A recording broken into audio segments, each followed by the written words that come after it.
Hi, I'm Michael Angelos. I'm so excited to be back. Hope you are too. Come on, I'll meet you at the stables.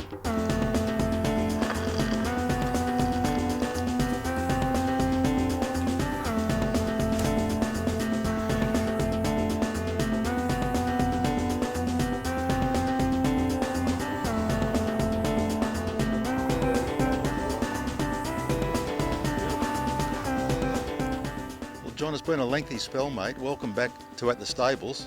Yeah, no, we've had a few impediments to production, Michael, and most of it rain. So it's just nice to get a good day and have you out here to have a look around. Yeah, I've missed you, mate. Thanks for having us here. And, well, they say good things come to those who wait, and we've waited a while, and here we are at your magnificent Hawkesbury facility. So first of all, congratulations. Yeah, no, I really enjoy coming out here. It's completely different, obviously, to being at Randwick, and it's quite surreal. And to be able to drive in here on a daily basis and see what a wonderful facility it is. Well, you must be very proud, and there's an overwhelming sense of tranquility and calm, and as humans we feel it, but I'm sure the horses must feel it as well. Yeah, indeed. They just do so much better out here. We've had to sort of actually watch a lot of their diets as a result. They're sort of a lot more relaxed, no nervous energy. So, but no, they're definitely responding to being out here. You've got a lovely crew out here, nice blend of youth and experience, and we're going to meet some of them later. But how often do you get up here, John? I'm here every second day. So we gallop the horses Tuesday, Thursday, Saturday at Randwick, Monday, Wednesday, Friday here. And like I say, I really enjoy coming out here and just relax, poke around. And there's only 150 horses on the track, so it's pretty much like your own private training centre at some stages. Anyway, we start a little bit later, and ideally we could push that back even further. And we can work the horses sort of till about 9:30, 10 o'clock here, which is great. It's a lovely day, and well, you've got 28 boxes here. What makes you choose to bring a horse here versus going to Randwick, for example? I would just make an assessment of each horse. Some horses need the activity of being at Randwick, some of the big heavy colts, but those lighter fillies, we had a filly called a Gay Soleil who was deep into her preparation at Randwick, thought we'd just switch her out here. She had the days in the paddock, did really, really well out here, and then subsequently went to Queensland and won a stakes race. So, it's just horses for courses, as it were, and some horses do particularly well out here. That's a lovely story, that one, and I suppose, is there any difference in the facilities here versus at Randwick?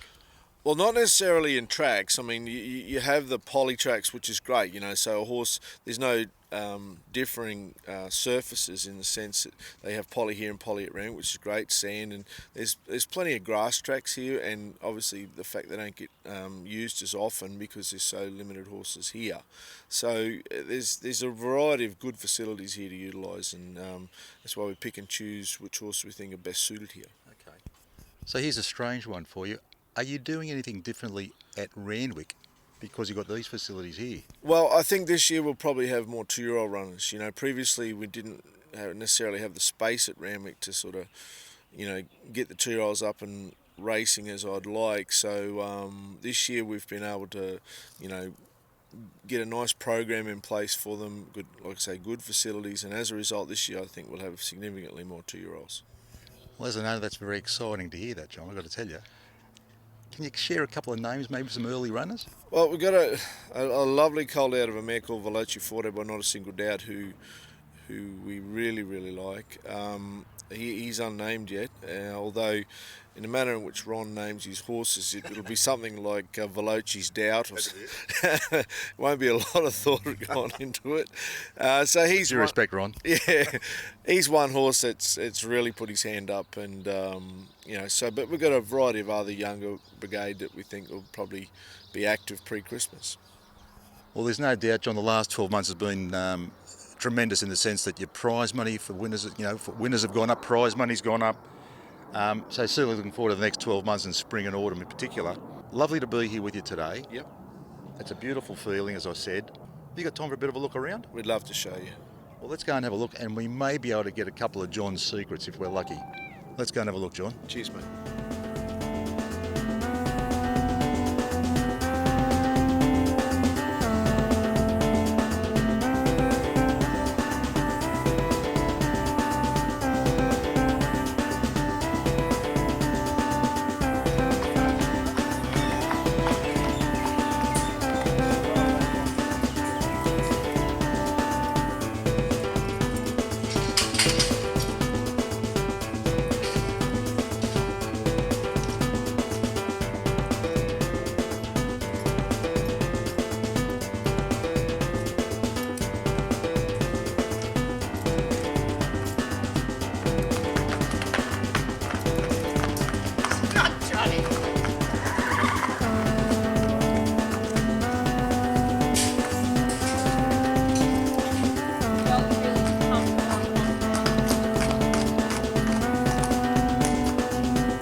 John, we're going to try a new segment called JO's Secrets. Yeah, You up for it? yeah, easy.